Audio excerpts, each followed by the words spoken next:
আসসালামু আলাইকুম রহমতুল্লাহ।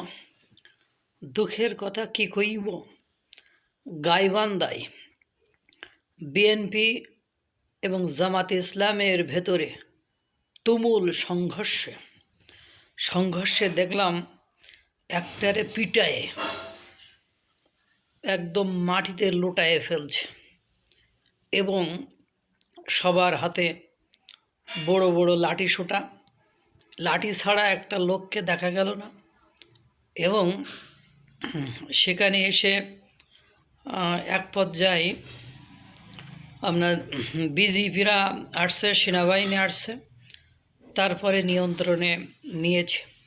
এরপরে জামাতের লোক দেখলাম তাদের স্লোগান দিয়ে সামনের দিকে লাঠি সোটা নিয়ে যাচ্ছে এবং যেটাকে মেরে শয়ে রাখছিল সেটাকে দেখলাম হাত ধরে একজন টানাটানি করতেছে, সে চিৎকার করে ফেলে দিচ্ছে তার অবস্থা মনে হলো সিরিয়াস, সে নড়তে পারছে না।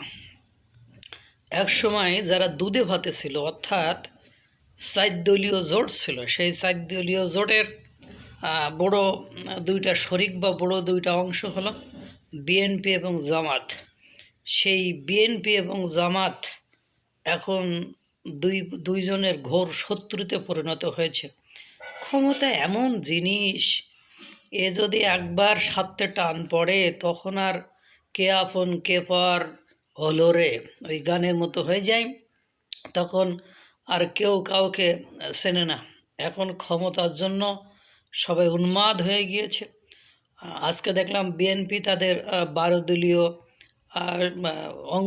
অংশী নিয়ে একটা বৈঠক করেছে। তারা হয়তোবা নির্বাচন সংক্রান্ত গুরুত্বপূর্ণ সিদ্ধান্ত নিয়েছে। এর ভেতরে আমাদের প্রধান উপদেষ্টা বিদেশে যে সাক্ষাৎকার দিয়েছে তাতে মনে হচ্ছে যে উনি ওনার নিয়মিত কর্মকাণ্ড, অর্থাৎ যে বিভিন্ন স্থানে মোটিভেশনের স্পিচ দিয়ে বেড়ানো, তারপরে ব্যবসা বাণিজ্য করা, সেগুলোতে আবার ফিরে যেতে স্বাচ্ছন্দ্য বোধ করেন।